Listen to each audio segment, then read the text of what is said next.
Hello, everyone. Welcome to Super Subs Podcast, hosted by Harish and Narv. It's a new era today. We're going to try to integrate some video.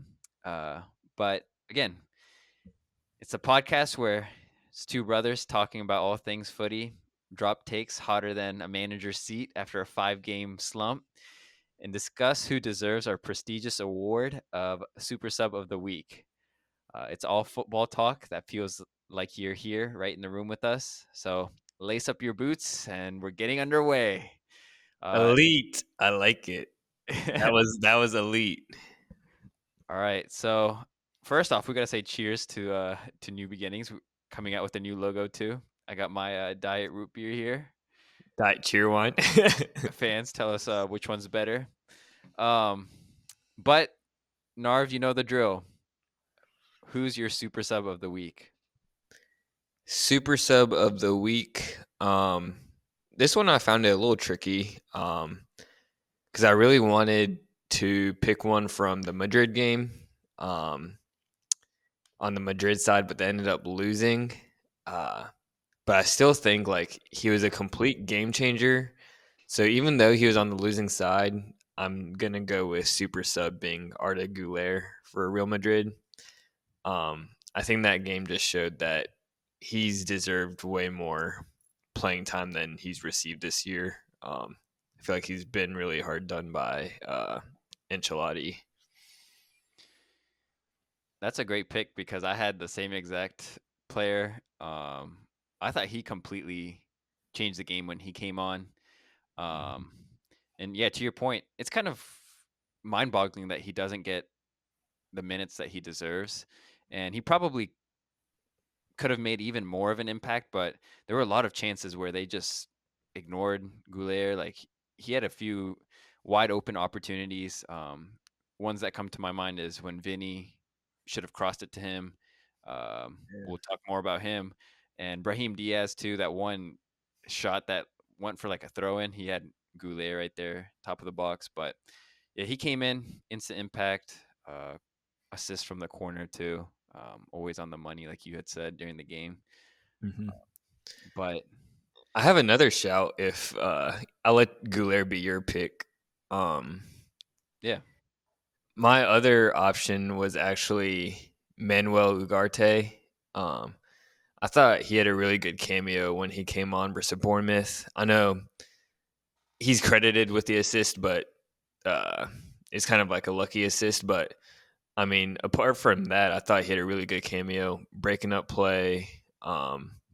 Just he's not known for like long range passing or anything, but just keeping up the tempo when he did come on. And then, I mean, it helped we were a man up, but I thought that cameo he had was really good. the destroyer in that midfield for y'all. But also being able to break that Bournemouth press, he was pretty crucial in that when he came on. Mm-hmm. Yeah. But I think we should hop right into it. So, listeners, today we'll cover. I think first game we have to cover is the El Clásico, top tier entertainment there. So I think we should go ahead and jump into that just right away. So who do you think was maybe the top players that stood out to you, and then we'll also discuss players that uh, were poor. So let's start there. Who are some players that you want to give a shout out to? Um, for Real Madrid, shout outs to Bellingham and Betty Valverde. I thought over the full 90 plus extra that they played really well for Madrid. But off the bench, shouts out to Mbappe. I thought he was a game changer. I think if he didn't come with the slight uh, injury, he could have had a better impact. Um, and obviously, like we mentioned from the start, Arda Güler. And then on the flip side for Barcelona, I would say Lamine Yamal once again. Crazy, we always talk about his age, but he's just super impressive. The Ballon d'Or winner, hopefully Pedri. I thought amazing game, and Kubarsi as well. I think those were the three big ones for Barca. I would actually kind of I know Lamine Yamal got both assists, right? Hmm. Or two assists. He, I thought this was one of his poorer games, and I think that's just a credit to how well Fran Garcia played. I was surprised he didn't start, considering Mendy just came back from injury. Um, but That was a waste of a sub. yeah, within what 10 minutes, I feel like that's poor coaching there. I think when we dive more into the game, Mhm. I think a lot Ancelotti's a bit at fault for this loss. Yeah, no, I completely agree there. I had that on my notes, but uh, for me, on the Madrid side, I thought Jude was the standout player. He, I feel like he always kind of goes under the radar, especially this year. Last year he was getting his GA, so people were going crazy about that, but they were kind of missing a lot of the things that he does outside of. I mean, because he's not a goal scorer and like a guy that gets on the score sheet, so that was kind of a one-off last year, and I don't think fans should be expecting that. So, um, he always puts in at least like an 8 out of 10 performance, and he's literally tailing from one end to the other. Um, I don't understand like how he's able to survive the whole game playing at the intensity he does. Um, so yeah, just he's one player that constantly like puts his body on the line. Like he's playing with like the dislocated shoulder, and like under his jersey, he's got like the whole kind Hmm. of wrap going on. But hopefully he gets surgery for that. But for me, he was kind of like the standout player easily for on the Madrid side. And then on the Barca side, yeah, to your point, Pedri, he was the man of the match for Barca. I think man of the match in the entire game. You could see that he how much of an impact he makes, especially when he went out. Madrid kind of were on the gas and putting pressure on Barca, and you can see how much importance he has to the team. Hmm. And two talking points from this game, too, like when it came down to the wire, where or not to the wire. I guess one was in the beginning too, but there were some key uh, decisions the ref had to make. There was a penalty claim for Cabarsi, or I guess all on Barca side, Fernan Torres and Rafinha.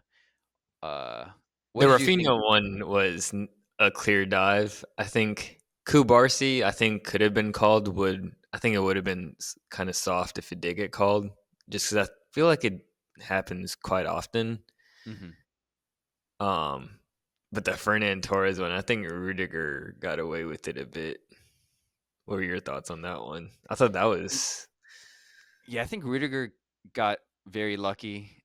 I also think that Rudiger probably or Fernan Torres kind of sold it, which made it less believable. Like if he just had fallen and not kind of flailed his arms a little, it might have been looked at a little closer. But I think the theatrics made the ref kind of step away. But it was funny, just like the ref before the game, how he was talking about kind of the baggage he was getting, and then all these decisions he had to make.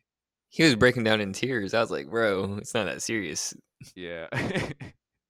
He I was surprised though. Both of those didn't go into VAR.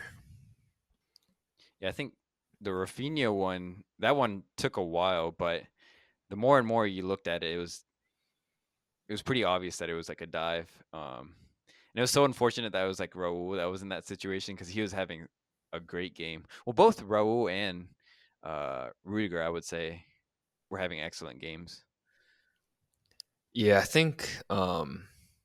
I thought Rudiger was slightly off, but I think that's because he was pretty gassed going into extra time.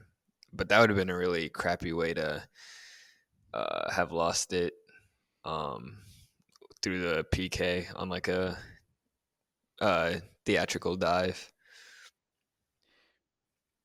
And another player that I think we need to probably show some love from this game is Chouameni. He was kind of all over the Second, I say second half show love. yeah. The first half, I feel like Madrid just wasn't showing up, like the whole team, including Tchouaméni, and it was crazy how much of a tale of two halves this was. Yeah, that first half just was like a Madrid um if you like it just felt like Madrid were getting suffocated. Um it was really Bellingham and Valverde. That's why I gave them huge props. They were the only two that could really break the press and kind of bring out a little bit of creativity to break the press. Is a question for you was like looking back at that game, what do you think changed? Because that first half, Barca were like Madrid could not break that pass. Like you said, was Bellingham like he would go on a crazy run or have a line breaking pass, but aside from that, it was all Barca, and like that Barca press was insane. Mhm. Um, and then that second half, you see Madrid just dominate the entire, essentially almost the entire half. So, what do you think changed between the two halves?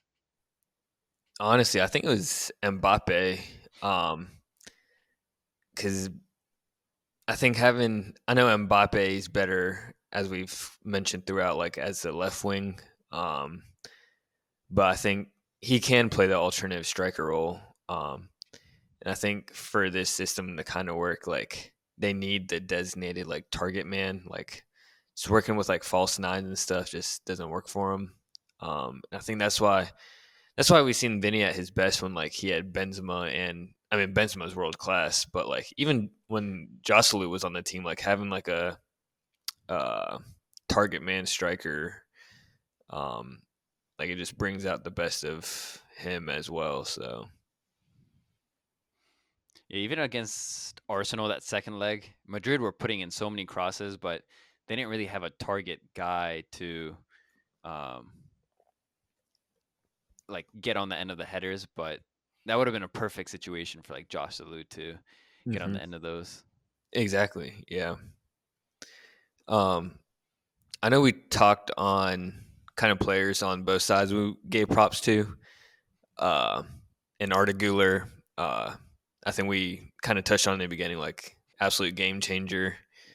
Should definitely get a lot more playing time next year Hmm. under whoever the new manager is. But who would you say were um, the disappointing players on either side? Oh, there's one clear like disappointing player of the entire game, and there's disappointing, and then there's like uh, is there a level below disappointing? Because Uh, this man was just absolute like trash. Like, oh my stinky Vinny, yeah, I don't know what's happened to him this year. His drop off's just been terrible this year. bro. I texted you this, but the more I watch him, same impact as Jadon Sancho, dude. Like, I This know year, that uh, probably sounds like a hot take, but dude, that man is, and dude, he was probably carried in past years with Benzema no, with no, no, him, no, no, and no, no, no. because That's a Benzema little too far. Benzema's been the best player for Madrid. It was not Vinny. Yeah, but Vinny's impact was still wild. His run last year was insane. I don't Come know. Like on, come on. He's just having a I, drop off this year, and I think he's the drop off had to do with just having to kind of gel in with like another superstar coming into the mix. dude. He's so you know how I mess with you on Hoyland. How he's Uh-huh. I generally think he could be a track star and would be a pretty elite track star, but Vinny gives me same vibes of not a track star, but if he wasn't playing soccer, he'd be a dancer. That's all he kind of does, just dance around Mm. with the ball, doesn't get anywhere, and terrible decision making. Just end That product's pretty. is that is one thing I'll say. His decision making is shocking these days. Like it's almost like when he should be passing, he shoots it. When he should be shooting, like passes it, and then even the execution at times is like, come on, Vinny. It's like the simplest of executions. Like Yeah, it's and kind of sad because like the drop off's just insane. Because last year he went ballistic. And then I think also he could be like a top tier rap battle competitor because that man loves to argue. Like sometimes like he just has the main character syndrome and I'm like, "Bro, you honestly Bellingham is more important to this team than you are. He's always acting like he's the main character of this team and it annoys me because I don't know, with Benzema, I felt like Benzema kind of went unloved and it was like Vinny like is the key man, but then like now Vinny's still acting like it, but I feel like Bellingham's more important. And I know Rodrigo's been inconsistent this year, but even he carried Real Madrid in that Champions League run. I wouldn't know Like about carried than more so coming in clutch. I think there's a he slight difference between like carrying and then just coming up clutch in the big moments. I feel like Vinny was handed the platter like previous years too, especially with Benzema. I'm gonna harp on that. And then one other player, Tony Cruz. Tony Cruz, like his passing, like Vinny was like it was on a platter for him. Like you could not mess that up. But like now when you're like he's the main man and you're considered the best player in the world, like when you're up there with Holland and who won the Rodri and stuff, and you're complaining about getting rigged from Ballon d'Or, like dude, show it then. And then you're given the keys around all these other superstars, but you're the head guy and like the way he's performing, just it is insane, shocking. So he Yeah, he was probably one of the worst out there that game. He would be an elite salsa dance teacher, though. uh yeah, he had a poor game. And then also this one's also on Ancelotti, but like Lucas Vasquez, Mm, he's so bad. yeah, I feel he's bad because washed. I feel like he's been a great servant, but like at times it's like your time's up, buddy. It's kind of like Modric. Like Modric shouldn't be starting for Madrid, but he's still like elite, like coming off the bench and when he can make an impact, but shouldn't Mhm. be starting and should be this. It's like the same case with Vasquez. Like, On that, speaking of Modric, on the third goal, you think that was Modric's fault or Brahim Diaz? The more I looked at the replay, I thought it was like at first instinct it was Brahim, but then when I looked back, I was like, it's a little bit on Modric for kind of playing it in a dangerous area. yeah, I probably blame it more on Brahim Diaz for not. He was kind of kept backing and backing from it, and like didn't actually go towards the ball, but to your point, Modric did play a really high risk pass there. Hmm. Um, Who was your other than Vasquez? Was there anyone else that stood out as like a poor performance? um, we talked about Vinny Vasquez. I was a little disappointed in Danny Ceballos. Oh, I forgot he played.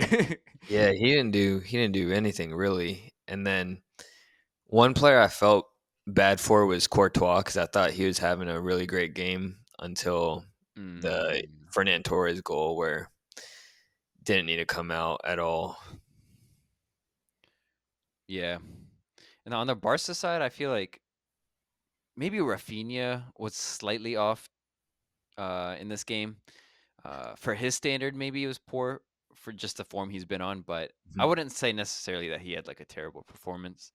No, I thought he had a good game. It was to your point. I think it was more so just the missed chances that Yeah. kept Madrid in the game, and he was kind of the ones that were missing those chances. Um, you gonna touch on the managers now? Yeah, let's touch on Carlo first, legend of the game. Is his time up at Madrid? I think it's confirmed, isn't it? That he's going to coach Brazil. Yeah, the Brazilian Federation wants him really bad. Mhm. I think the links are even stronger today after yesterday's loss. Yeah, I think throughout his career, I think we've both said it before, I'm sure on previous episodes, but he's never been like that tactician maestro. But in terms of like managing big personalities, like he's elite at that, knows how to keep everyone happy. Um, He's like Sir Alex Ferguson in that. perspective?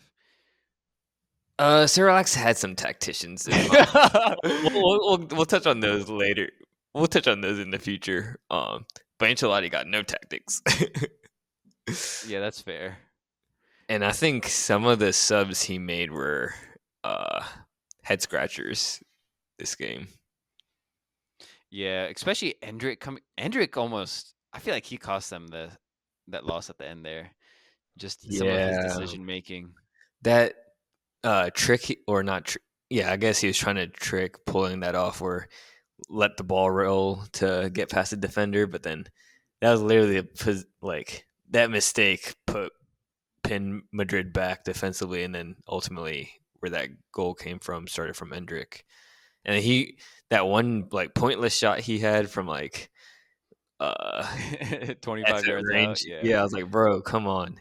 And it's funny because like I texted you because it's showing like the Madrid players warming up, and Endrick was like mad serious, like just staring. I was like, oh, this man trying to make a impact or something, but like made the worst possible impact. Offsides, in that one transition they had. I was like, yeah, Endrick was terrible. I think taking out they took out Rudiger for Endrick, right? Yeah. And they put Chouameni back like in the midfield. I think that was a terrible decision too, because I think Chouameni was needed in the midfield because Goulier was playing like amazingly out there. He didn't have to shift in the middle. And once Goulier and Modric were the ones running the midfield, it was like kind of lacking that physicality. Whereas I think should have just done a straight swap, Rudiger for Alaba, because I mean it wasn't that much time left. So Yeah, especially the inexperience that Endrick has. hmm Like I know you want to try to chase the win, but like the way the game was trending, it was like don't lose it. Go to PKs. hmm Um, but I don't know. I felt like this was actually one game Carlo got right, especially bringing on those like the Mbappe sub on pretty early and Goulier early. Um, I'm just surprised that he didn't start with that, and then that he started Mendy too, knowing that he wasn't fully fit and had to waste a sub 10 minutes in. Because I mean that sub was huge when you think about it, like later into the game, uh, because they had lost the ability to make subs in regular time. exactly. Yeah, the starting was. I don't know how serious Mbappe's injury was, but I don't think it could have been like crazy serious because he played almost played basically a whole half plus the extra time. So I think he could have started off the match. Well, technically, he shouldn't even be playing technicality wise because of the red card, but The Spanish Federation, they can't have a uh, Copa del Rey final without Starboy. got money under the table. Yeah. I Um, think I think Madrid. Sorry to transition to Barca real quick. I think Madrid though got fortunate that Balde was hurt because I think if Balde started at left back instead of that scrub, Gerard Martin could have been a whole different ball game. yeah, that was the one area that I was kind of concerned about. Um, but Rodrigo surprisingly didn't really make much of an impact. I guess he wasn't really given the chance second half, but you could definitely see Arda Güler was enjoying himself out there. Him hmm and Valverde. Oh yeah, But yeah, I know this wasn't Lamine Yamal's best game. I mean, he still made an impact, but like I thought Fran Garcia, it was a hair change. dude, that was disgusting. hmm um, but Fran Garcia actually did a really good job on him. I was quite surprised. Um, I don't but know. I I, just I see a lot of like Madrid supporters on social media. Like they're not a fan of either of their left backs, whether it be Mendy or Fran Garcia. But I think Fran Garcia is pretty decent. Like every time I watch him play, he puts in a solid performance. Yeah, I think he lapses some. He's definitely not great going forward, but defensively he has some lapses. But I don't think he's that bad coming off the bench. And Mendy, I feel like Mendy's pretty solid. I Hmm. don't get that hate. Yeah, I don't either. But I just They, wanted to read out some of Lamine Yamal's because this man is only kid is 17, but he's won a Euro, he's won La Liga, on the verge of two. He's won the Copa del Rey final now. Uh, he's won the Golden Boy Award, Copa Trophy. He was a Euro Young Player of the tournament. Was also on the team of the tournament and was on the Best Man's FIFA 11 at 17 already. yeah, he just needs a World Cup, and if he gets a treble this year, he's basically completed the game. Yeah, he's got uh, the El Clásico coming up is going to be huge because if Barca take all 3 points, I think Hmm. that league is wrapped up. Yeah, especially with Atletico kind of falling off. Do you think Madrid has a chance in that game? I think so. I think they got some lessons from this game. Um, oh wait, I think the suspensions from the Copa del Rey carry over, so Rudiger is going to be missing out. Mm. Yeah, I think Bellingham got a red too. Yeah, Bellingham, Rudiger, and Vasquez all got red. Yeah, that Um, was insane scenes at the end there. referee getting Completely lost it. scared by ice thrown at him. He's taking threat to it. Dude, Rudiger's eyes, bro. He looked like he was gonna assassinate him himself. For real. That's pretty impressive how far he threw that ice. Threw it like 50 yards. Yeah. Um Also real quick, I know we've mentioned Bellingham having a really good game, but I will say the first goal, Barca's opener, he did. I think that was a little bit on him. Um, he almost got Vinny through, but it was that interception by Kubarsi. But then he did not track back, and Pedri started off the play and finished in like not tracked back by anyone. Yeah, that was insane. He just kind of he made that long diagonal pass and then he just kind of strolled and I was like no one really picked him up and yet that strike was insane too. Top Yeah, quality. I didn't know he had that in his locker. Yeah, I know like Rafinha keeps getting like the Ballon d'Or shouts like outside of like Salah, but like I don't know, I feel like Pedri's been the best player for Barca. You can see the impact he makes and like when he's not playing, how much they struggle. Um, Hmm. Yeah, so like I don't know. The Champions League reverse fixture. He was on the bench as well versus Dortmund, and they struggled quite a bit. Um, Every time he's on the bench, they just don't look the same. yeah, and fans are so weird. Like last year is like, oh, Vinny should have got it because um, I thought Vinny did too, just because I thought he went crazy. But like they're like, oh, it's all about the GAs. But then others were like, nah, Rodri. Like, and then we see City without Rodri, and then now it's like I think Pedri should be at least in the shouts. But then everyone's Hmm. like, no, but like now everyone just wants Lewandowski or Rafinha because it's all of the GAs. It is so weird, but yeah, I think Pedri definitely deserves a shout to win it. Yeah, that's a good point. It's like the complete contrast of last year. Hmm. But I think there's one team that definitely benefits from this, and that's Inter heading into Wednesday's game because I mean you could tell how much both teams were gassed at the end of this battle. Yeah, because even a young-legged Lamine Yamal was completely gassed. Yeah, he could barely run at the end. Hmm. So that's huge for them. Just a few days of rest before having to play a Champions League semi. Come on, Inter. It's my Champions League boys. But it's funny like watching Pedri. He's like, I've seen this like that one COVID season where he was like playing the Euros and then the Olympics and like Oh, with insane the minutes. zombie face that was like Yeah. trending. Yeah, yeah, Here we go again. But yeah, I mean it was a I feel like we haven't had an El Clasico like that in a couple years now, but that was yeah. a Because the past very two this entertaining. year, the past two were just one-sided. So Yeah, and just weren't it just wasn't entertaining in the past, but this one was an all timer. Mm-hmm. And then shouts out to Hansi Flick. I like his coaching style. Like I really wanted it to work out for him when he took charge of German national team because I think he had a lot of. Well, he had some players kind of reaching their peak age, not peak age, like almost retirement age when he took over Germany. Whereas now is like the young core, but I think he was a little hard done when he was German national manager. But I really like his style. Like sticks to it. Yeah, it's risky, but definitely entertaining.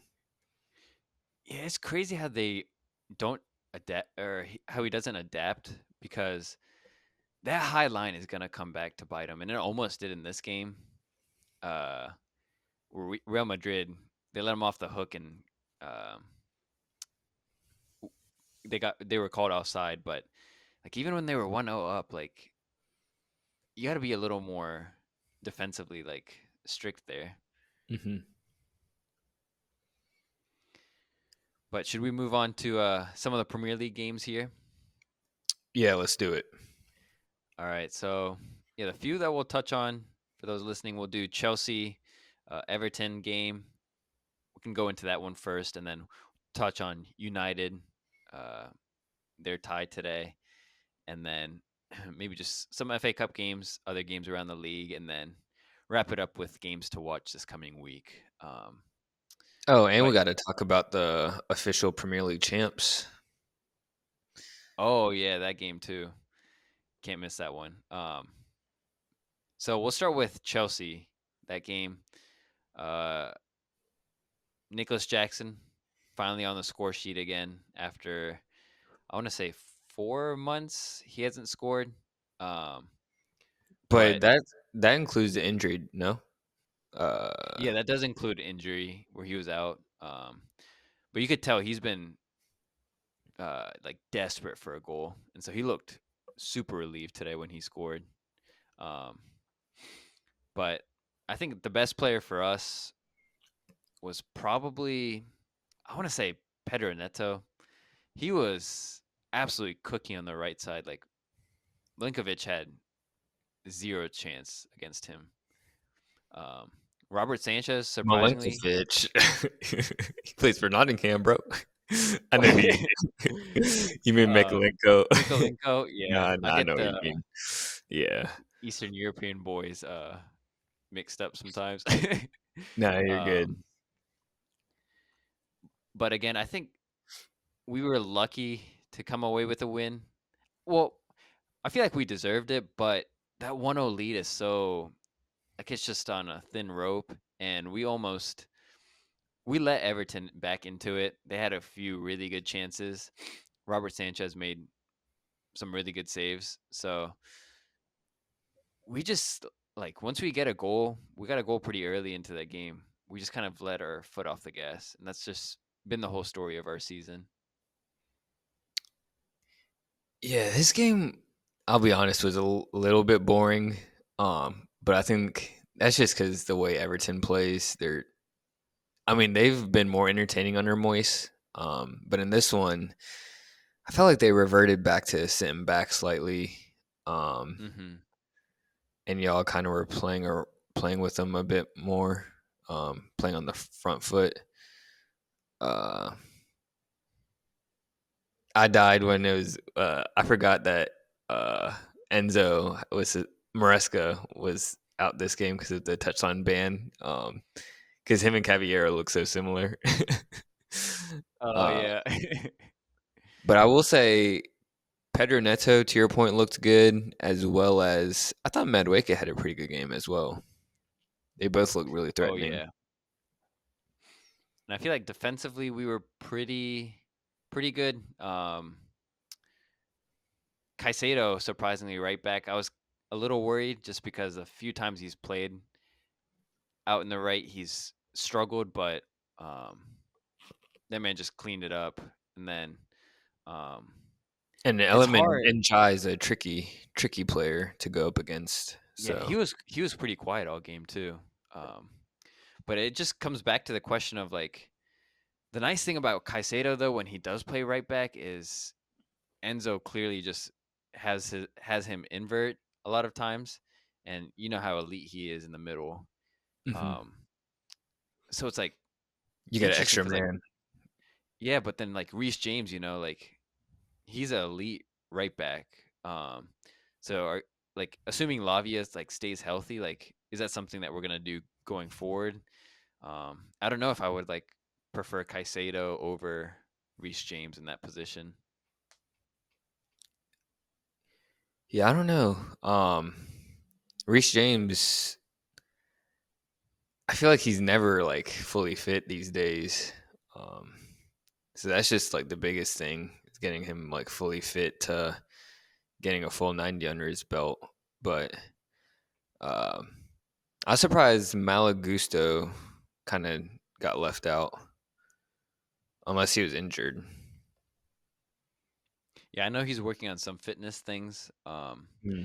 but especially with Lavia back, it adds like this other element for Enzo. Like, do we go with Caicedo in the back and we can play with that extra midfielder? But I don't know. I feel like with a better opponent, not Everton, it would probably bite us in the butt a little more having Caicedo out there. You don't fully trust him for the Outright, defensive full. yeah. And I think I would prefer James or Gusto out there. Yeah, to your point, I think it was a bit fortunate as against Everton. But then again, yeah, and Jai's been pretty good this year, but this one was one of his more quieter games, and then Beto, he looked off of it this game.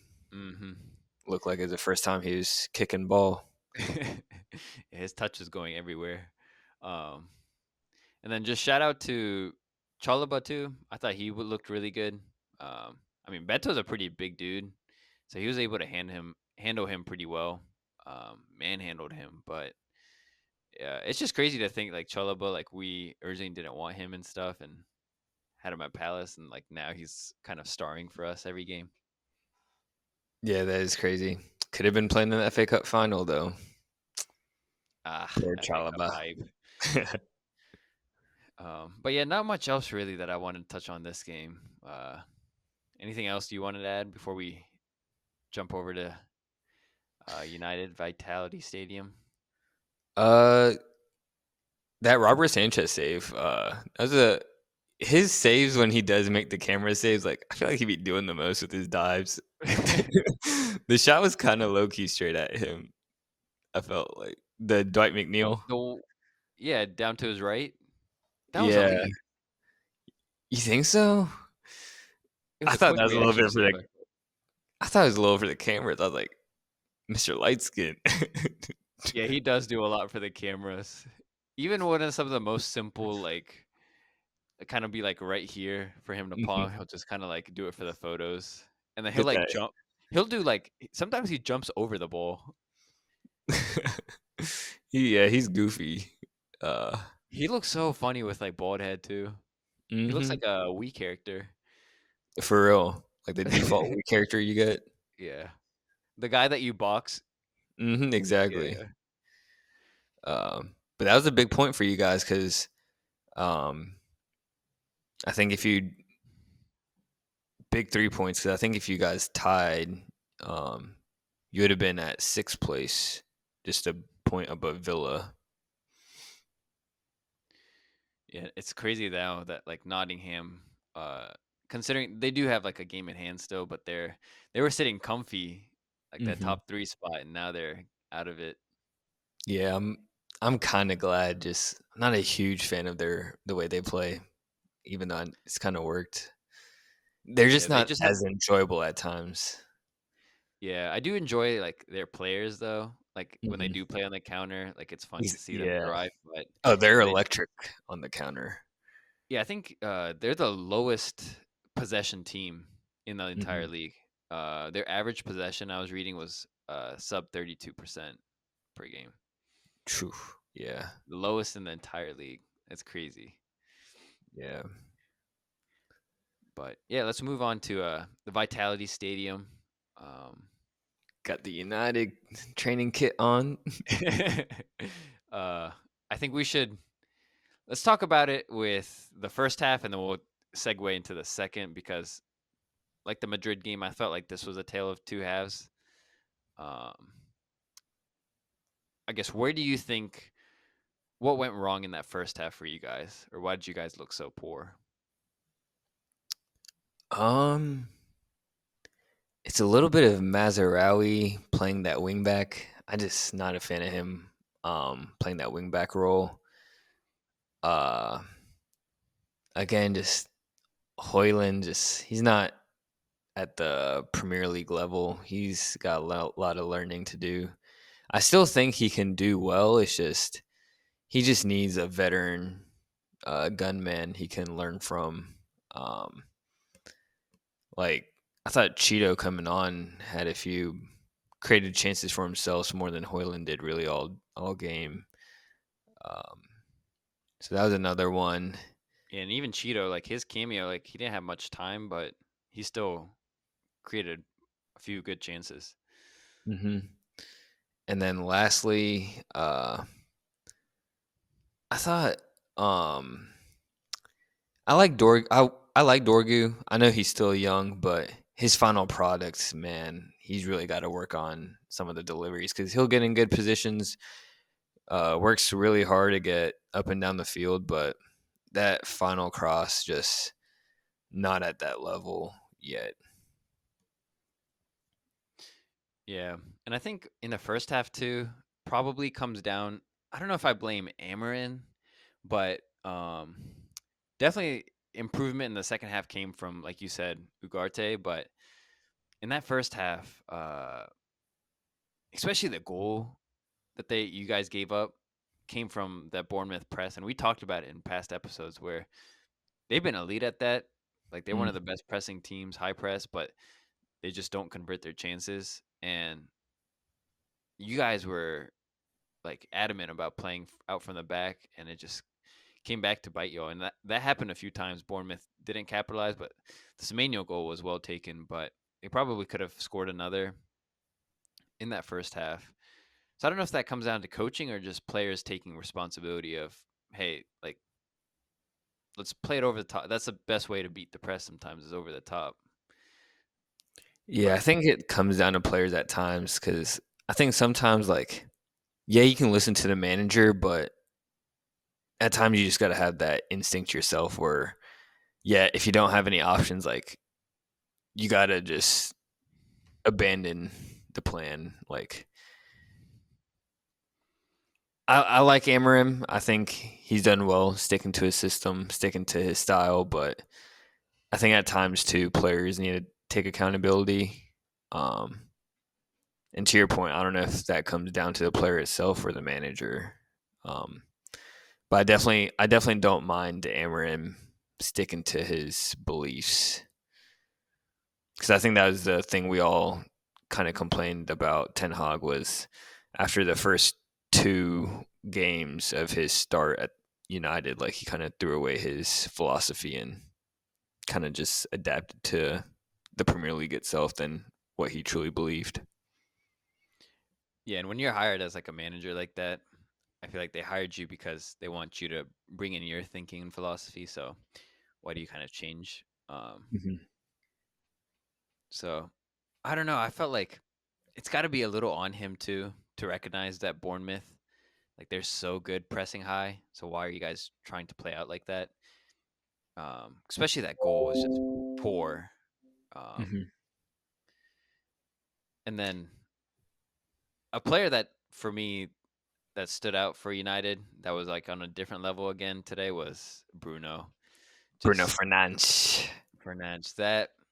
That pass in the first at the end of the first half, right before halftime to Garnacho, like right over the defender, was insane. Like right over the defender, but not like close enough to Kepa to come out. And like Kepa made a great save, but that was an Yeah, the insane. commentators were saying it was like Zarbarni's fault, but I think it was just the ball was just quality. Um, Yeah, if it was like a yard further, Kepa would have gotten. If it was like a yard shorter, maybe even less, Zabarni would have headed that away. mhm. um, and I think even in the second half, Bruno had that shot where it's so close to Oh, being like dude, a that was banger. crazy. Um, But I think, yeah, the game kind of completely changed to our favor once Evan Nielsen got the red. And I think the red, yeah, it was it looks bad on replay just because it was quite high, but he got a bit unfortunate with this. I mean, everyone was slipping out there, but he got a bit unfortunate with that.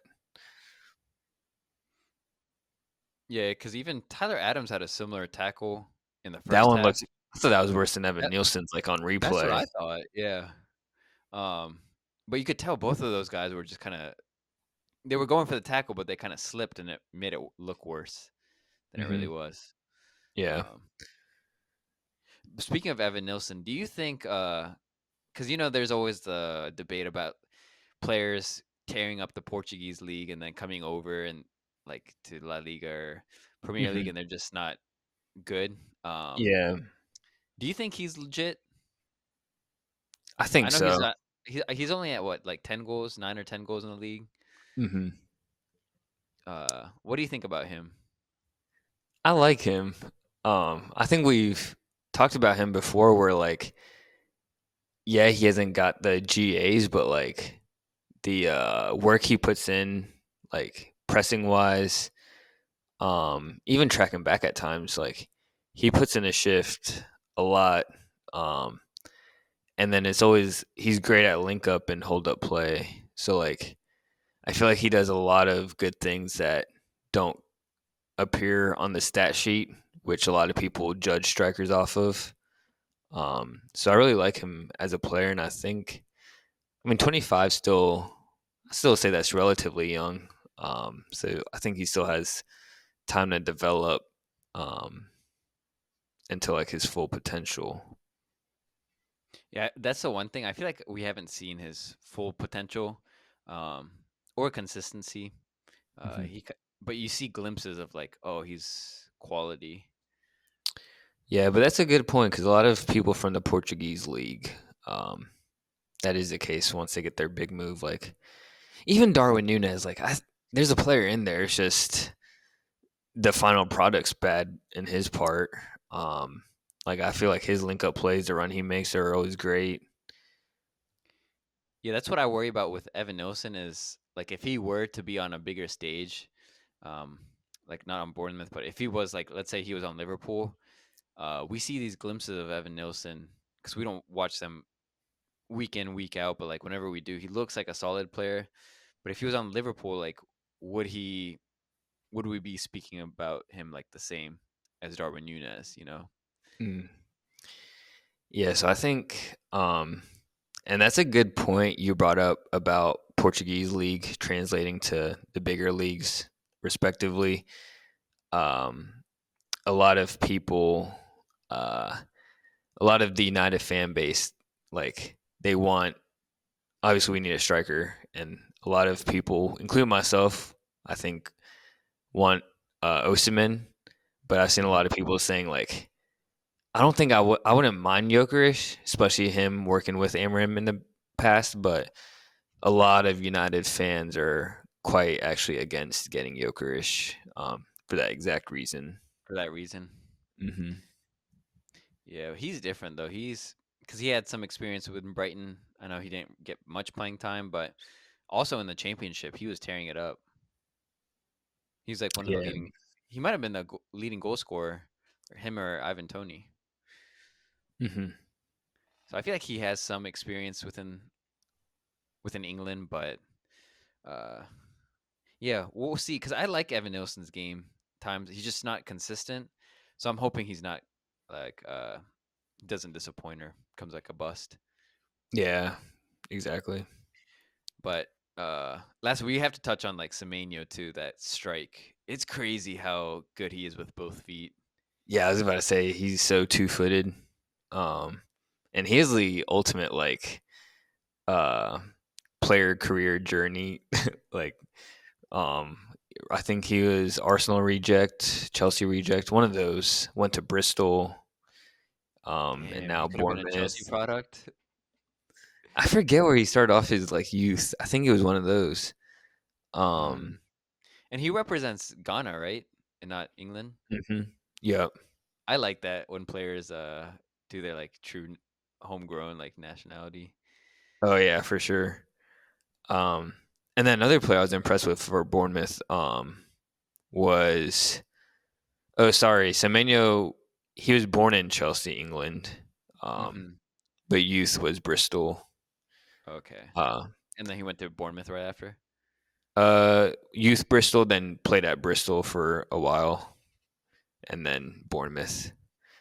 Um, Another player I was impressed with was uh, Atwara Watara. Mm. Watara. Um, yeah, that free kick could have been crazy. But outside of that, I thought he had a really good game as well. He smacked that. He's been a good. He's pretty versatile too, in terms of like he's had to play a striker position at times. Mm-hmm. Uh, what were your thoughts on Luke Shaw? How you think he's looking coming back? He looks. He looks okay. I definitely think he's lost. What's the saying? I always mess up with saying, but like when you lose like a pace, like he looks a little off. Like he doesn't look like he's fully like he's lost a step. That's the saying. He's lost a step for sure. So I feel like he's never gonna be playing the wingback role. Yeah, I think Luke Shaw. I think it's just we haven't seen him in so long, so I forgot about like his build a bit. Um, Kind of a thick boy. Uh, Yeah, I feel like when he came back from his injury, he's looked like he's lost some weight, but mhm. Yeah, to your point though, I think he's finito at playing left back or wing back. It's going to be that center back role. He'll, but I guess that's good in a way. Now we have quite a bit of competition for that role. Keep everyone on their toes. especially when Lissandro comes back too. Mm-hmm. Because Exactly. Luke Shaw's good playing out the back, so Mm-hmm. just have to adapt there. Um, were there any other points you want to touch on from this game? Uh, no, not really. I didn't have much else to say. Glad Hoyland got the goal. I saw his Instagram post. It was really goofy. He's like, great team win. We needed that, but I really needed that myself. The commentators killed me when they were talking about Hoyland today. Um, they were talking about Hoyland like those like I don't know. I guess like when girls talk about ugly dudes, they're like at least his personality's great. They were like, what did the commentator? He's like Hoyland. At least he's a trier. Bro, Hoyland's social media. I hope he has a social media manager because you remember the epic win we had versus Leon. He After that game, he posted on Instagram with him hugging Harry Maguire, and the caption to this, he said, "When the road to a semi gives you a semi." Oh, dude, that's hilarious. Yeah, Crazy. that sounds like something he would say. Joke man. Isn't he the dude that drinks a lot of milk too? Yeah, when it was international break, they like I don't know what the media were doing. They were just following him around, I guess, or something. And he just drinking like, and apparently they were just judging him because it wasn't like the fat free or anything type milk. It was like regular, like whole milk. Oh I don't know. gosh, Yeah, that's insane. I know you're happy though. So, He didn't do his Selly, oh the thank Undertaker. God. Yeah. That's got to be the top 5 like cringiest Sally I've ever seen. I think it's the coldest. Cold. Oh my God. It's just Nah. the player that does it. Yeah. Yeah. You know where he I got it from, right? Uh, is Undertaker. no, is the Gladiator movie? Oh really? Yeah, I think you watched it. I don't know if it's Gladiator 1 or 2, but it's like They from did one it of in the scenes. both. Yeah. Okay, apparently Oh. I haven't seen any of them, but apparently the actor that did it like looks like him, so that's why he did it. And then Interesting. Xerxes, his celebration is from he took inspiration from Scarface or Godfather, one of those two. He needs to put more energy into that. He Yeah, looks like he's tired. He's like yeah. Playing laser tag. yeah. But let's move on to the last Premier League game of the weekend. which was Liverpool Spurs. Uh, Props to Liverpool winning the league, wrapping it up. I really wish they lost this one and the next one and secured it versus Arsenal. That would have been epic. Uh, yeah. So with what 4 games left, I Hmm. guess in the league. Um, is this the fastest someone's like wrapped up the league or the Premier League? Do you know? Probably not, Uh, right? Probably not, but it is quite early. Yeah, yeah, It it's always probably goes been down to like faster. you. Hmm. Yeah. But Klopp has probably got to be sick because this is, I mean, to be honest, this is Klopp's team that he's built. Hmm. Like his blueprints all over it.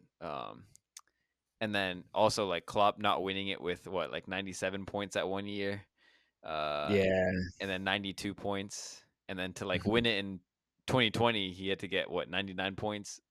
Yeah, I feel Klopp's bad. gonna be sick. He was in that era where Pep was like crazy squad. So I mean, with with those amount of points, you're usually guaranteed the league. So yeah, I feel quite bad. But that was a nice gesture by Arne Slot. Because you know how when Klopp did his farewell, Hmm. he's like, now you got to get behind Arne Slot and did the chant of Arne Slot. After this game, when Slot was giving a speech to the fans, he sang like the song Klopp's song, and the whole stadium was Mm. singing Klopp's song. Yeah, Arne's a Slot's a pretty classy guy. Like even he's Hmm. just like when he communicates with like other managers and the media, he's just like pretty level-headed dude. Oh yeah, yeah. Um, yeah. What were your thoughts on this game? We'll dive right in. I think Liverpool had a bit of a scare, but then took care of business. Yeah, that goal was pretty impressive by Solanke, but yeah, I felt like Liverpool there was just no way they were gonna lose this game. Like Anfield was absolutely rocking, and like Merseyside, just like the fans out there standing on buses, and it was just insane scenes, and like it was like chills I was getting. I don't know about you, but I was getting chills, like especially when McAllister scored to give them the lead because it was a Hmm. banger. But then like just the crowd was erupting, and It's like loud. Yeah, it was so loud. Camera was shaking. His knee slide was elite. Just like you could, McAllister was different today. Like he's been elite, but like today he was different. that thread of the needle pass to Gapco, where Gapco Mm, just scored, but he tried to square it to force Salah to get a goal. yeah, Uh, Salah killed me when he took the selfie with the fans. yeah, I died at that point. He had his tongue out and everything too in one. I was like, bro, this is hilarious. Did you see the post game sellies? Darwin Nunez not realizing Salah's Muslim and putting alcohol, like faking pouring the alcohol on Salah's like, no, no. And then he ended up pouring the alcohol on Salah. I saw that. I thought. I think there were reports that it might have been non-alcoholic, but I don't know if they were just trying to save Darwin Nunez from looking dumb. Oh, yeah, hopefully. Oh, man. No, McAllister killed me too. Post match to Kanate, because you know the French Mm-hmm. team and the Argentinian beef, but Mm-hmm. he put a flag, the Argentina flag on Kanate, like tied it around him, and he just like Yeah. smiled at him like that. That Oh, was I'm good. dead. And McAllister's a goofy dude, but I thought he was a player of the match. Looked it was too easy for Liverpool though. Um, Hmm. but he was the best player. But I was a little worried for them because going into half it was what 2-1 or 3-1, 3-1 I think. Um, Yeah. Liverpool, I had not seen them play with this much intensity before and energy. So I was like, man, they're giving it their all. Like I was worried that maybe second half it would fall off and potentially Mhm. let Tottenham back in. But second half was Tottenham caused their own issues too, but they kind of. Yeah, I was complete opposite. I thought going into half, I was like, this might get ugly Mhm. because to your point, Liverpool they just looked like so sure of this game. Um, and to your point, McAllister, yeah, Salah deservedly player of the year for Liverpool, but Gravenberch got the revitalize. I don't revitalize is the wrong word, but rejuvenated. But I think McAllister is almost like the Pedri, like doesn't get enough plaudits. Hmm. 'Cause I think he's really the player that makes the team tick. Um, And same with Soboslai too. Like the energy, he's kind of like the Bellingham of Real Madrid. Like he's one end to the other, constantly running. yes, I think he's definitely a workhorse, but I think he still hasn't brought in like the full quality that we've seen at Leipzig to Liverpool just yet. Yeah, I think especially going forward, like we've seen Hmm. glimpses of it, but not his full Not best. consistent. Yeah. Yeah. Um, so this, like, obviously to your point, very one-sided. Um, on the other side, you think sackable offense, or you still think Europa League is Uh, I think Euro. because let's say the scoreline. Let's keep it real. That's quite sackable, and it could have been a lot worse. Oh yeah.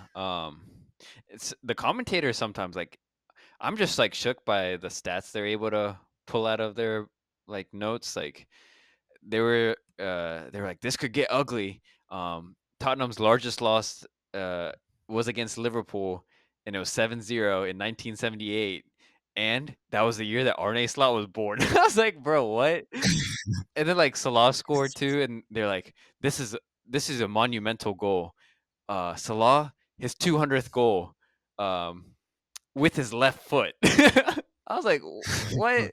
Where are they getting these stats? But yeah, to your point with Ange, like I don't know, attacking wise, they're definitely the most entertaining team in the league, hands down. Hmm. Maybe Liverpool, but they're the most entertaining. He's definitely transformed them going forward. Like they can look like they can put 2, 3 goals each game, but they just don't have the control at times or just the structure. And I don't know. I feel like that's one area he needs to work on. And I feel like it's just him being stuck in his way. Like he just wants to play entertaining football. But I mean, they're the top 5 highest scoring team in the league. Defensively, they're just so poor. Hmm. Yeah, completely agree there. Do you think Europa League winning it can save him? I think that's the only way. Um, yeah, it's a hard one because he's a very likable manager. The way he carries himself, even his playing style is respectable. Like for a neutral, so entertaining. It's just to your point, bit naive at times, just being so gung ho about his ways. But he's a really likable manager, so it would be hard to see him sacked. But I think, but then you got to also think: are there other managers in the market that you can get, or managers that would want to come to Tottenham, just knowing how difficult it is to kind of get them to be at the top. Yeah, they definitely have a lot of talent on the squad. Uh, Granted, they're a pretty young team, but one manager that I feel like could fit this squad, like the profiles they have, is Areola at Bournemouth. I don't know if he'll leave, but I feel like this could be like a step up for him. I'm not sure. Yeah, I don't know. I think that might. Mm, yeah, I feel like history wise, it's definitely historically like Tottenham just above Bournemouth, obviously. So I think in that aspect, it would be a step up.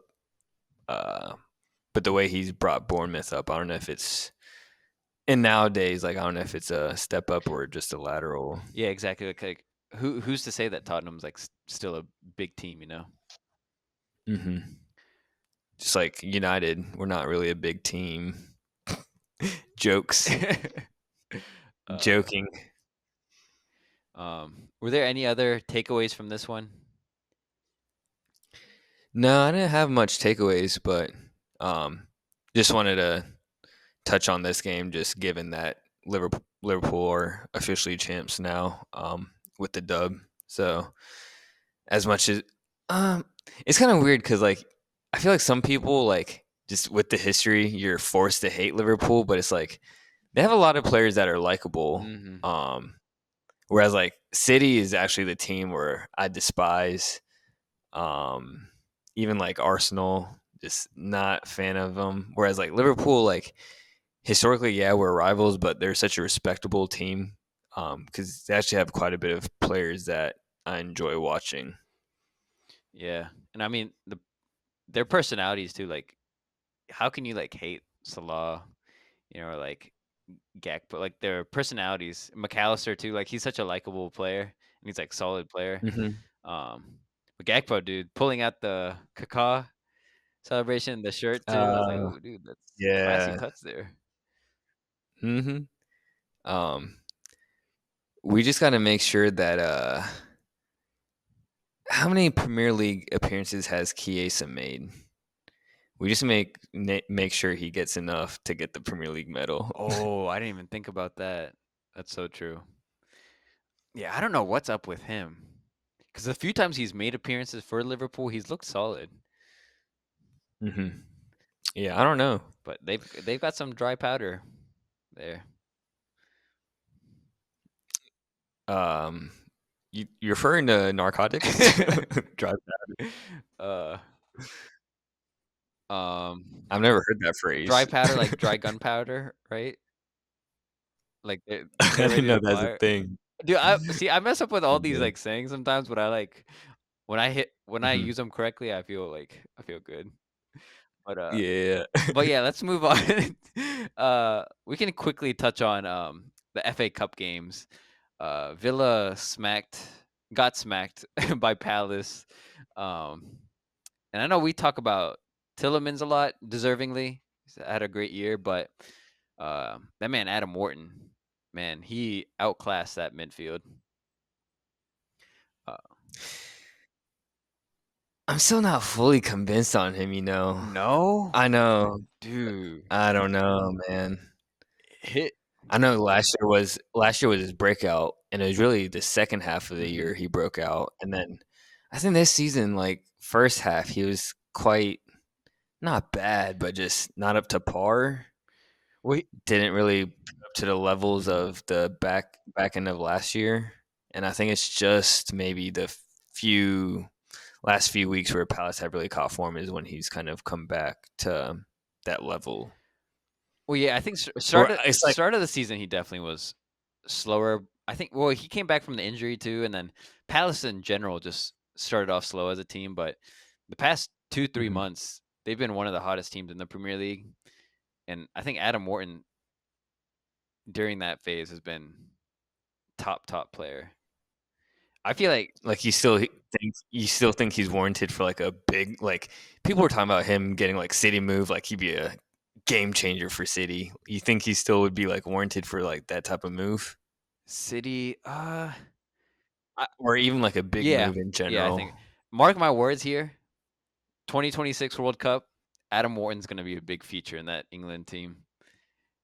I Starting material, you Yeah. think, or definitely off the bench? He'll probably come off the bench just because he doesn't have that name.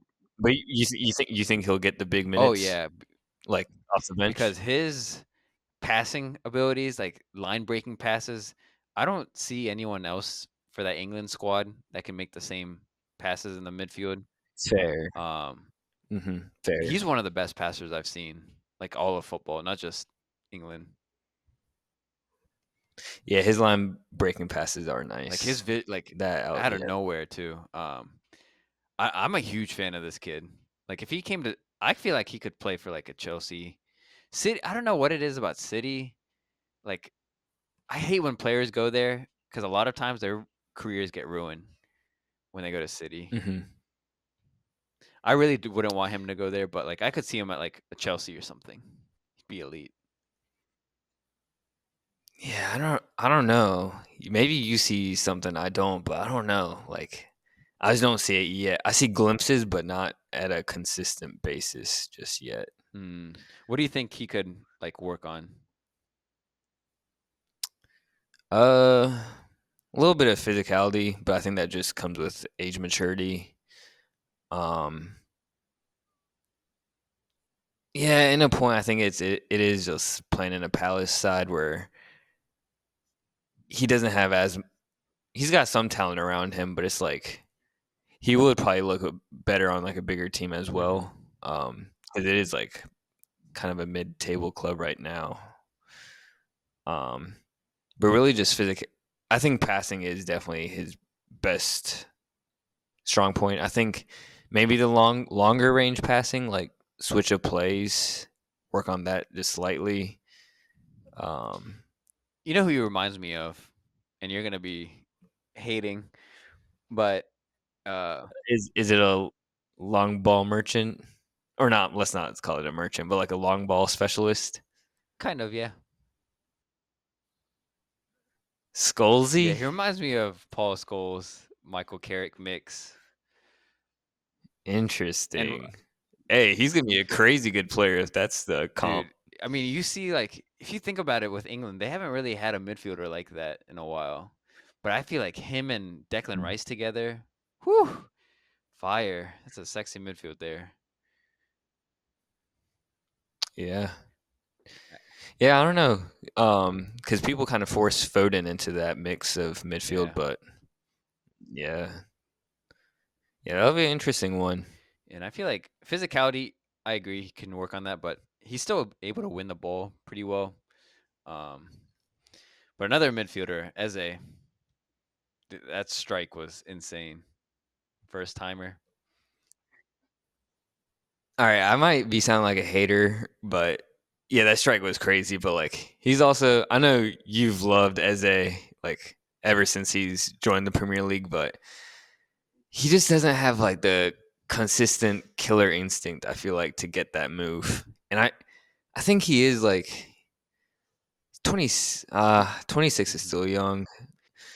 I don't know. He just like with Elise gone, it's like everyone's like, all right, this is Eze's like team, but he's missed a lot of like he just doesn't have that killer instinct at times. I feel like goes missing. Yeah, the way he plays, he enjoys playing, but he doesn't like. Yeah, to your point, he doesn't finish his chances like he should. You can tell like when he's just so fun to watch, and you can see it in like how he enjoys playing. But if he like took it not seriously, because I mean he's playing seriously, but like took those chances like for real, like he would get on the GA Hmm. sheet much more.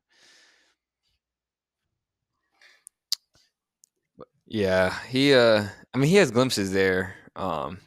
He's one of those players where it's like street ballers, yeah, like where can take over, but it's not consistent at times, and it's missing, as I mentioned, that final product at times as yeah, I well. don't know what I'm trying to say, but like he doesn't have that like desire. It seems like at times, or like Hmm. like I don't know. He just seems to just stroll around, enjoy the game, and he's like quality, but like He's there for the yeah, vibes, like just his like.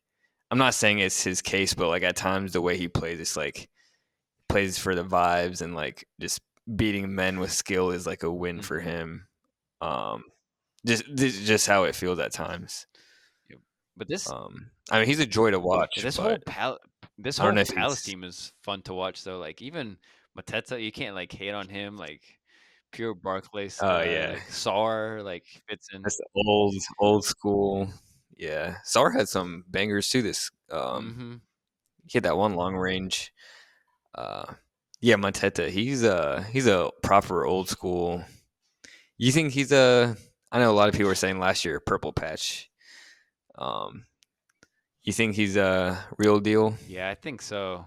Um, he's got the physicality, presence. He's got like even you saw in this game like how he took on Konsa from midfield at times, like dribble past him, like the pace and skill. Um, and Hmm. finishing, he's good. So I think he's got all the attributes.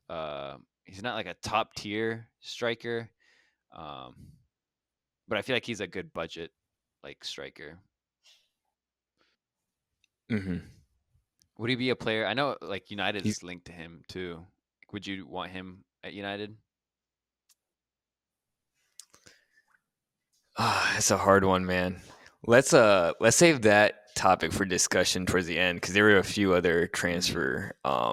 transfer sparks. Bless you, Slim Jim. For those that don't know who Slim Jim is, it's the dog I'm fostering. That He's a man's awake. cutie. Bro, try to get him on camera. He went back to sleep. uh, but yeah, I think Villa, they just looked off of it. They looked, I don't know, maybe they were just gassed from all these games that they've been playing, but they didn't really seem like they were ever gonna. Maybe after the Mateta PK miss, they had a chance. Like the crowd was behind. It felt like a home game for Yeah. them, but Yeah, after that SAR goal, it just felt like mhm. GG. And I know a lot of maybe Villa fans might think coming away with nothing to show for could seem like a failure, like FA Cup was the thing they're holding on to, but they definitely should be proud of like Villa's accomplishments. Made a crazy deep run in Champions League.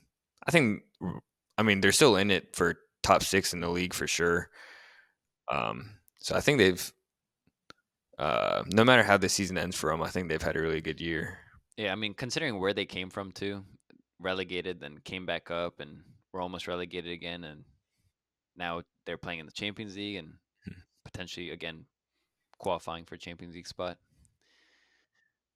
Mm-hmm. And then, yeah, moving to the other FA Cup game, I just had this one on the side. I wasn't too interested in it. Just City, they dominated the entire game. I think, which is what we were expecting. Nottingham towards the end did have a few chances, hit the woodwork 3 times. Gibbs White hit 2 of them. One of them was crazy straight. Oh, the volley, That that was volley, insane. First timer too. One time for the one. yeah. The one that hit the post, he should have That put would that have changed it with away. 20 minutes left. But hmm yeah, it's really the once Gibbs White hit that clean strike off the crossbar on the volley, that's when Forest kind of took momentum. Yeah, they uh, they looked off of it today. They looked lost, like who to mark in the midfield too. Um, Mm-hmm. that one kid O'Reilly, left back for City, that kid is impressive. Because he's not a makeshift left back either. He's defensive mid by trade, Ah, that's why. Okay, because and that's who Chelsea were pursuing after. And they were pushing after him pretty hard during the transfer yeah, he window. hasn't been featuring much, but like I've been watching him the past month or so. He's been getting more play time, and like he tucks in. Makes sense that he's a defensive midfielder. He's got that composure about him when he tucks in, gets the ball. Hmm Yeah, definitely. But I thought it was another game where Omar Marmoush just see his quality. Um, he's in the reins for taking the Egyptian crown from Salah. Yeah, but I didn't pay too close attention to this one as well. It felt a bit one-sided. But rumors sparking this week that Guardiola and his missus are reconciling to get back together. So Oh wow, possibly scary times next year. dang, good for them. Hmm Pep was turning into a madman a bit without her, so might be might be scary scenes next year. But you want to go on to some of the transfer Yeah, we can do links? that. All right, so I'll go on United's first, and then I'll let you touch on if Chelsea have Hmm. any as well. Um, but United, we've not official, but reports are that we agreed terms with Cunha, and Cunha is keen to a move to United. Um, it was funny because like 2 weeks ago there was a video surfacing where he was hanging out with friends in Brazil, and they're like, "Cunha, can you tell us?" His friends were like messing with him, like, and they're like, "Can you tell us what club you want to go to if you could go anywhere?" And he's like, "Nah, I can't say on camera. No camera, no camera." He's like, "No, I can't say it or whatever." And his friends like, "Come on, Real Madrid." He's like, "Nah," and they're like, "What do you think about Manchester United?" He's like, "That's a great club, great club." Oh, that's funny. So it's kind of foreshadowing, and like apparently release clause like 60 million. I think it's a steal for his age, being 25, Premier League proven. And then we're also linked with Delap, who official release clause now, Ipswich are relegated, is Hmm. 30 mil. We're in the race for that too. But to your point, for Delap, oof. But to your point, people were saying United fans are like in the brinks of, for striker, like going between Delap or Mateta. Uh, so I don't know. I think Mateta is a bit more proven, but Delap definitely has the upside of being quite young and did quite well for his first time. Um, but I think either option would be a good backup. I still think we need a elite number 9. Like I don't think Mateta or Delap would cut out as being like the starting. Like I still think Osimhen, we still got to pull I feel somehow. like Osimhen would be like obviously elite, but I wouldn't think like Delap or Mateta starting. I feel like that would be a huge win over uh Hoyland or Xerxes. Yeah, and Roy Keane, he's quite harsh, but I think Roy Keane or Berbatov, surprisingly, was like, um, I would stay far away from Delap because that's a championship player who's been relegated 2 times already. Mm-hmm. Um, he's like, if you want to talk about United being back to the top, you got to get someone elite. Yeah, you're kind Um, of betting on like the future with Delap because you see it in him, but exactly. yeah, I don't know. I'm a fan of Mateta's Hmm. game. I feel like he would. you know, some United fans were like, "We can't get Mateta because if we lose, we're just gonna hear memes of Acuna Mateta." That's funny. But Mateta would be a good fit just because Palace kind of play the same formation as us, so he'd be used to that Mm-hmm. style. But I think we could potentially sell Hoyland and get one of the two, and then splurge on an elite one. Have basically one like elite striker and then one pretty good quality striker in Delap or Mateta. Yeah, I like Mateta's game. I feel like he would link up well with Cunha and Bruno too. He'd be a good target man. He can actually Hmm. hold the ball up. Not like Hoyland. I think you just got to cut your losses now. Balance is Yeah. down Uh, with him. yeah, dude. Man, the amount like his transfer was like wild. He went from like 500K to some amount to Atalanta and then just Yeah, skyrocket to us. y'all bought the Bitcoin at But the thing 100K. the thing about Mateta I like about his game, strong hold up play, and pure finisher. But the thing I like about Delap is he can kind of create his own Yeah, they're two chances. different profiles. I think the only thing they compare at is they both are physical, like they're strong players. Mhm. Yeah, in terms Yeah. of Chelsea, the we're also linked to Delap. Uh, that would be a good fight between him and Nicholas Jackson. I think that would be a good pairing, and just the way that we kind of go about with our signings, like we like our youngsters, so I think Delap would fit in well with the squad and kind of the project that we have going on. The only other player that I've Mhm. kind of heard, big name, and so we're going after the lap with y'all racing, but we're also racing on another player with y'all. I think y'all are a little less interested, but still on your target list, hit list, is Yildiz. Um, he's kind of towards the top of our Ah. list. I think we're cutting our losses with Sancho. We're gonna pay the fee to not buy him. Insane how that works, but Mhm. yeah, I don't think we see a future with him. So I think we're going after a Yildiz, and he's quite costly. I think 85 mil, or so 100 euros, just Mhm. hefty. Oh wow. Hey, but he's one for the future, and we've seen a Yeah, lot of glimpses. Um, Definitely a star in the making. but oh, speaking of transfers too, I saw De Bruyne. You know, this is his last year, but I think he's one team that's in the Premier League that's linked to him is Villa. They want De Bruyne. Huh. Yeah. Interesting. I guess that could be like a Ross Barkley type fit. Hmm. Get the old head in there. Because even Ross Barkley, he won't ever play like full 90s, but he makes good Oh contributions yeah. when he gets like. I mean, De Bruyne still got like 20 minutes at Hmm. least in his legs. Any other transfers that you've Interesting. seen going about? I think one other, I don't know how true it is looking at the option of a Watkins and Rashford swap Mm. deal. Yeah, Watkins, Um, he had some public statements that he's been unhappy with kind of the game time he's been getting. yeah, that Mm-mm. just did not look good. Um, so Especially I don't know what's Rashford's been gonna happen there. outperforming him, so I mean it's only fair that Rashford gets that PT. Yeah, because I don't know if we did this roundup of the second No. Champions League matches, but man, that performance by Rashford against PSG, he single handedly almost brought them Yeah, back Unai to doesn't make many advance. mistakes, but that was one where he subbed him out.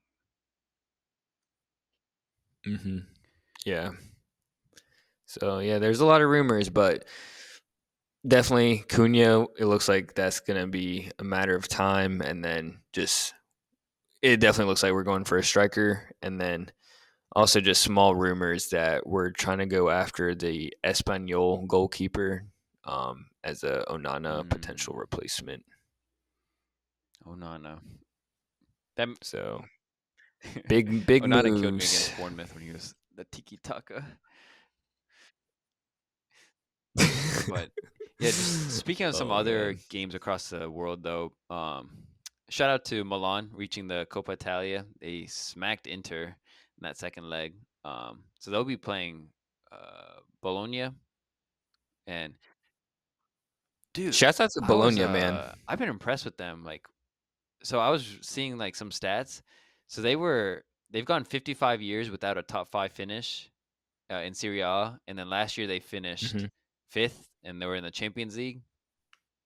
And then that window, they sold Calafiori, Xerxes, and Arnautovic, and made over 100 mil combined. They also Hmm. Thiago Motta was gone. They got like a new manager, and then last summer they only spent 50 million, so half of what they brought in, and then they're in fourth in the league.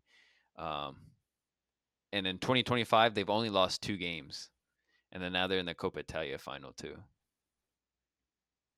That's how you run a club. Oh wow. That's It's giving Villa vibes hmm over there in Italy. jeez. Yeah, but speaking to your point of Inter getting a smacking, they lost again to today or yesterday, playing like their Hmm. normal 11. So back to back losses, especially this being such a tight title race, like could do them harm versus Barca just as a confidence boot, like confidence wise. But as you said, Barca they are quite fatigued coming off of this uh, that long match versus Madrid. So And then last thing I want to touch on was just um, Vardy as well. I don't know if you saw his video of him. Basically, he's done with Leicester now. Like it was kind of a goodbye message, and he was thanking the fans. Um, where do you think he ends up? Do you think he can stay in the Premier League, or is he kind of done now? um, I Hmm. think he might be done. Um, but I Dude, mean, insane. crazy career. Uh, he maybe he could Yeah. get the bag in Saudi finally. Well, did you see Wrexham got another Um, promotion? Again, they're linked to Vardy. They're in the championship now. oh no way! Oh no way! Oh, speaking of championship, 2 points I have. Sorry, one. Speaking of championship, Cardiff play Norwich, I believe, next weekend. Um, and so the manager, managers that's going to be battling it out against each other is Aaron Ramsey versus Jack Wilshere. Oh, dude, that's crazy. Because Crazy. And I think Cardiff's like relegated. If but Ramsey, pretty he's kind of much. a player coach, right now. Yeah, I think so. yeah, Yeah. he's on I don't know how the. those work. He's injured right now, so he's just full manager. But yeah, he's also the player for them. Um, and then second thing, we need the Serie A to finish up in a tie in points because apparently they're switching it this year where if it's tied on points, then instead of goal differential and all those stuff, head to head stuff, they're just gonna play a one game, basically a championship game Ooh, that's hype. And to I decide the think the winner. rule is too like they don't have extra time, right? It goes straight to PKs in that championship. Dude, we Exactly. need that. Yeah, that's elite. Napoli Inter probably Yeah, fire. yeah, that would be epic. What do you like it? I like it that way. But then it takes away like the like because goal differential. I feel like it still plays Hmm. like has a story in it. Um, so which one I do you like the prefer? Just I like the go off goal differential or one game championship game. I feel like that creates some excitement. yeah, I do too. And then Hmm. yeah, last thing I want to touch on like across the globe too is in Argentina today is the no, so El Clásico is Barca Madrid, two historical teams, but the Super Clásico is down in Argentina between River Plate and Boca Juniors. For those listening, you probably never heard of these teams, but they're one of the biggest teams in the world. So today, sold out again. These games always get sold out. Envir- Go into YouTube, type in a game, a vlogger from one of these games, and it's insane atmosphere. Um, but sold out. That's on a bucket list of Yeah. mine. Is like one of those games. It'll be dangerous, Or even but just going to a definitely regular on Boca there. Junior or River Plate game, I feel like would be so fun. Um, Sold out with over 85,000 Mhm. fans. Uh, just put that into context for those listening. Like the Super Bowl hasn't seen over 85,000 uh, attendees since 2011. So, and this is just a regular game between these two teams. But it's just they're two of the biggest like South American teams easily, but also like around the world. Like if you know, like these teams are like big names. There's just so much It's history. yeah, I feel yeah. like one of the episodes we can do is like Hmm. touch on some rivalry, like historic rivalries. Yeah, because I think a lot of people they know the El Clasico, but I think this rivalry Yeah. like is a whole nother level of where it's like pure hate. Um, it's quite wild. But Boca Juniors, they got some like legends. They got Sergio Romero, Cavani, both hurt this game, but they also got Oh, Marcus center back. Rojo, Yeah. madman. Ex United. Craziest, craziest Marcus Rojo fact. Before we end this too, you'll be mind blown. Never received a red Wow. in a United Especially like the career. way he played too. You would think he had a red sometime. Hmm. Um, yeah, so those are all the news. You want to go into this big week coming up? Got some Champions Leagues and Yeah, Europa so and Champions Conference League, League. Tuesday we have Arsenal PSG at the Emirates. Uh First leg. I'm going Predictions? I'll go PSG 2-1. Yeah, I'll say 1-0. PSG Ooh. 1-0. Um and then on Wednesday we have Barca Inter. And then this one's in Barca, so not the Camp Nou, but where are they playing? The Stadi Olimpical or something. Um, Some so this some one, this yeah. one's tricky because I would have said Barca before this weekend, but I'm gonna go with Yeah, I think this might be 1-1. Yeah, I'm going Okay. with that. A draw Yeah. as Um, well. and then over the weekend in the league, we have City play Wolves on Friday, and then uh, over the weekend, some notable games or ones to maybe keep an eye on. Um, relegation battle's done. 3 teams that came up last year going back down. Um, United are safe, baby. Arsenal Come play on. Bournemouth on Saturday afternoon. Uh, and then y'all play Brentford in the morning, which will be a good game. Brighton Newcastle will be a good game as well. And then we play Liverpool in the afternoon. Not sure how exciting that will be. We'll see how Liverpool kind of line up.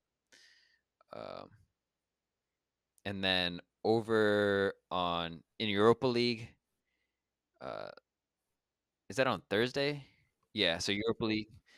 Some big one Yes, sir. here is United, and you guys got Athletic Bilbao. You guys would get the tougher team. Tottenham, they play again the team from Norway, uh, Bodo Glimt. I don't want to mispronounce it, but Bodo Glimt. Yep. Bodo Glint, yeah. And then we also play in Conference League. Some team in Sweden. Not gonna try to butcher that name.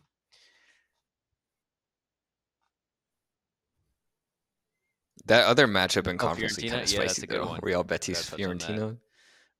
And any other? And then Thursday also uh sorry, I was just gonna say Thursday also Premier League Ooh, Forest versus Brentford. That would be a big one for Forest to kind of get their spot um in the top six. across the globe. Any other games? Across the globe, Saturday is pretty much all the. It's the last day for championship. Um, so we'll see the. Well, it's already wrapped up because Burnley are also officially promoted back to the Premier League. Um, but yeah, other matchups. I think Saturday, Leipzig versus Bayern Munich. That would be a good one. Um, just got to keep tabs on Serie A just because of how tight it is. Napoli, Lis, and Inter versus Hellas Verona. Um, Atletico Madrid and Barca both have easy matchups Saturday. Sunday, Madrid got Celta Shout out Vigo, Marco which could be a Alonso. tricky one. Um, Celta Vigo, yeah, who does ex he? legend, He's on Celta Chelsea Vigo. legend, free kick, free kick god. Should be in jail for killing a man. And Sunday also we got Lille versus Marseille. Shouts out to Marseille, just absolutely smacked some breasts today, 4-1. Greenwood getting on the score sheet. Speaking of transfers, that's one player that we might be shipping out, so we could cash in on him a bit because apparently like PSG are interested, and other big teams. Uh, so those are all it.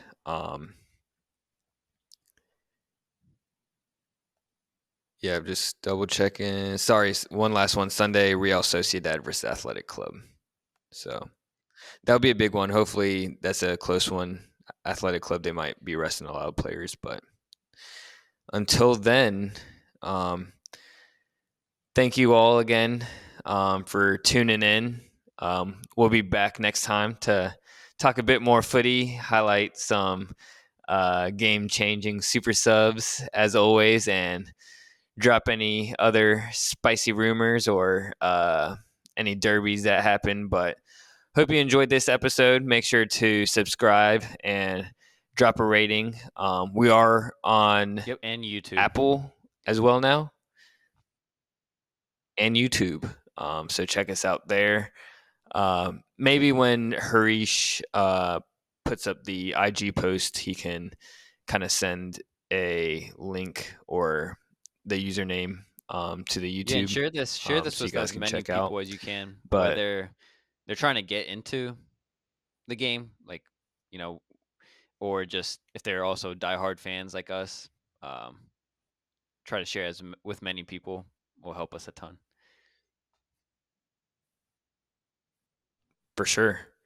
But until then, keep the football chatter alive, and we'll catch you next time on Super Subs. Peace.